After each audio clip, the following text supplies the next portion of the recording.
Congress party का बचाया हुआ कंपनी क्यों बनाई? कांग्रेस पार्टी के कांग्रेस पार्टी के लोगों के पास को शेयर दे दे हम। नॉन प्रॉफिट कंपनी क्यों बनाई गई? शेयर दे दे। एक सेकंड, नॉन प्रॉफिट कंपनी क्यों बनाई? इसीलिए बनाई गई कि अगर नॉट फॉर प्रॉफिट। क्यों नेशनल हेराल्ड अपनी बिल्डिंग को बेचता, अपने कर्ज चुकाता, खत्म करता मामला?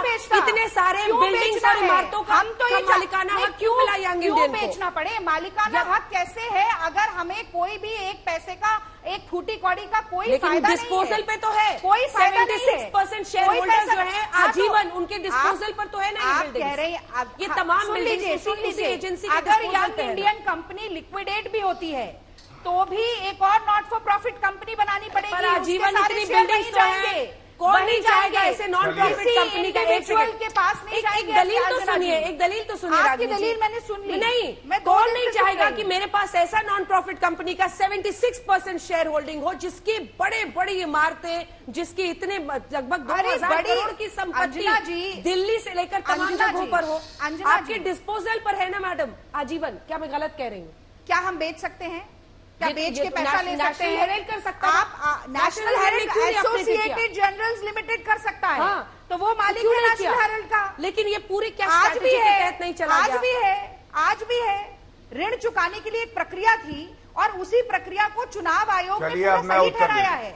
चुनाव आयोग ने नवंबर 2012 में ये कहा है, वो भी सुब्रमण्यम स्वामी जी ने कंप्लेंट की थी और चुनाव आयोग ने कहा है कि कांग्रेस पार्टी ऐसा कर सकती है। रिप्रेजेंटेशन ऑफ पीपल्स एक्ट के तहत किसी भी कानून का उल्लंघन नहीं हुआ, कानून का उल्लंघन नहीं हुआ, पैसा हमें नहीं मिल रहा है, प्रॉपर्टी भी नहीं हमें मिल रही है। भारतीय जनता पार्टी 7 साल के बाद दोबारा से दर्द शुरू हो गया है। मैं बस ये जानना चाहती हूँ कि हेमंत बिस्वा शर्मा के ऊपर लुइस बर्गर केस में आरोप चल रहे थे। प्लीज ये गलत बात है अंजना जी, कांग्रेस पार्टी में जब तक थे तब तक सवाल बाकी आप बुलवाना चाहे बुलवा लीजिए जितना चाहे। वहां पर क्यों नहीं पड़ रहा है? अडवाणी जी के घर पर क्यों नहीं पड़ा? बहुत सारे केसेस हैं बीजेपी में जो नेता आप ये एक तरफा आरोप, आपका एक तरफा बर्ताव विपक्ष की आवाज को दबाने के लिए है। वो बसपा के साथ आप यूपी में कर सकते हैं, कांग्रेस और राहुल गांधी के साथ नहीं। गौरव भाटिया, बीजेपी वाले नेताओं को क्लीन चिट, उनको ईडी का समन नहीं मिलता है।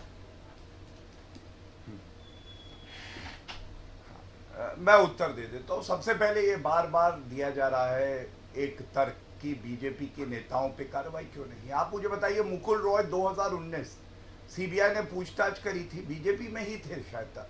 अब्दुल्ला कुट्टी भारतीय जनता पार्टी उपाध्यक्ष रहे, पूछताछ करी कि नहीं जांच एजेंसी ने? करी। ठीक है, इसलिए ये तर्क में जान नहीं है। लेकिन कितना गलत और कितना झूठ बोला जाता है आपके चैनल पे मैं बताता हूं। दिल्ली हाईकोर्ट ऊपर है कि सुप्रीम कोर्ट? सुप्रीम कोर्ट ऊपर है। इन्होंने कहा हम केस लड़ रहे हैं। नहीं रागनी जी, फिर से आपने गलती कर दी। ये जो ऑर्डर है ना मेरे हाथ में, सुप्रीम कोर्ट ने इस पिटीशन को डिस्पोज ऑफ कर दिया। उन्होंने कहा हम निरस्त नहीं करेंगे, जांच चलती रहेगी।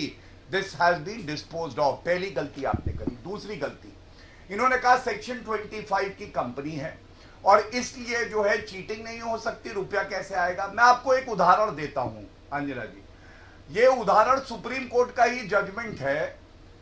कांग्रेस की सरकार हिमाचल प्रदेश में थी, सेक्शन 25 की ही कंपनी थी, उस पे एफआईआर करी, 420 का ही मामला था और उसको सुप्रीम कोर्ट ने निरस्त किया कि जो कांग्रेस की सरकार ने किया है वो गलत किया है। तो ये दूसरी इनसे गलती हो गई। तीसरी बात, देखिए हमारे सम्मानित नेताओं के बारे में अपशब्द बोलना और उसके बाद कहना मैं नहीं कहूंगी, ये उचित नहीं है। मैं भी कहूंगा कि 51 साल का अपरिपक्व भ्रष्टाचारी बालक कौन है? राहुल गांधी। क्यों है मैं बताता हूं। ये सबसे ज्यादा भ्रष्टाचारी पूरे विश्व का परिवार है, जहां सोनिया गांधी बेल पे है, राहुल गांधी प्रमाण के रॉबर्ट वाड्रा भ्रष्टाचारी कांग्रेस के नेताओं को नहीं कह सकते हैं। चुप कराइए, आप एक जजमेंट लेकर आइए जिसमें किसी तरीके का भ्रष्टाचार साबित हुआ है, तो मैं आपकी बात मान लूंगी। ठीक है, अब आप जवाब सुनिए। आप इस तरह से लगातार गलत आरोप लगाएंगे और मैं प्रधानमंत्री से लेकर गृहमंत्री सबके लिए अपशब्द बोले। मैंने अपशब्द नहीं बोले। आपने बोला? मैंने नहीं बोला। मैंने कहा कि मैंने कहा कि आपको कैसा लगेगा, कैसा लगेगा, तो वो भी यही पूछ रहे हैं। मैंने कहा कि अगर मैं, ये तो वही हाल है ना कि दोनों तरफ से पलड़ा पकड़ के हम लोग गए।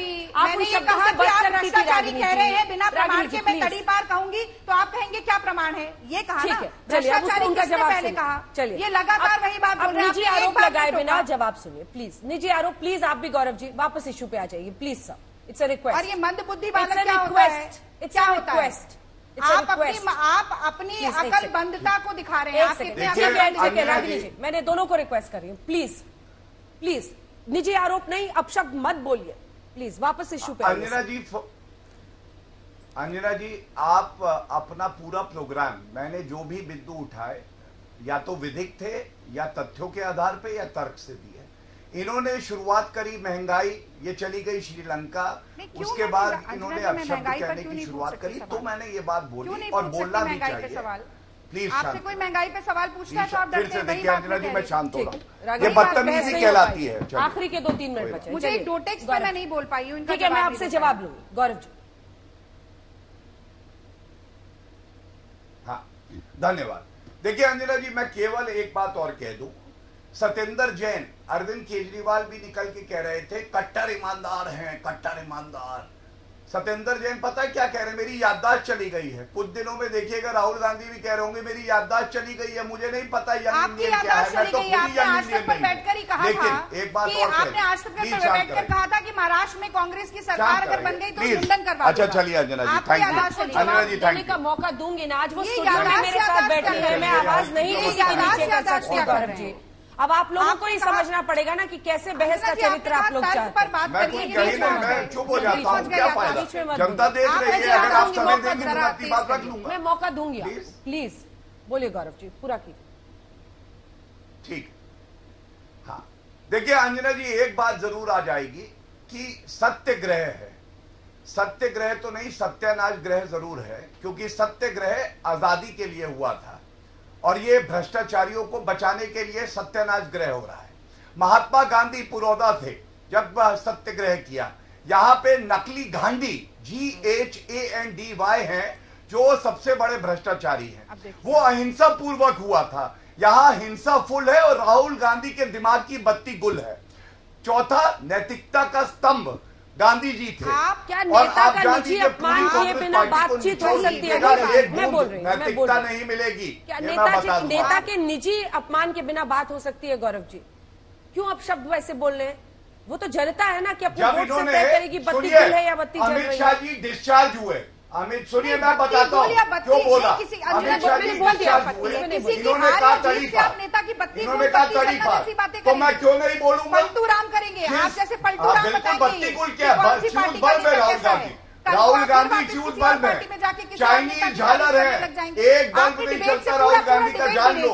और सबसे बड़ा भ्रष्टाचारी राहुल गांधी है, सही जगह पे है, ईडी सही कर रही है और देश के नागरिकों को गर्व है, गर्व है, देश के नागरिकों को गर्व है ईडी पे जो ये कार्रवाई कर रही है। आप लोग वो है जो सोचते थे कि कानून से ऊपर है, कानून के जूते की नोक पे है आप लोग, जान लीजिए ये बात। आप लगातार किसी भी भारतीय नागरिक के बराबर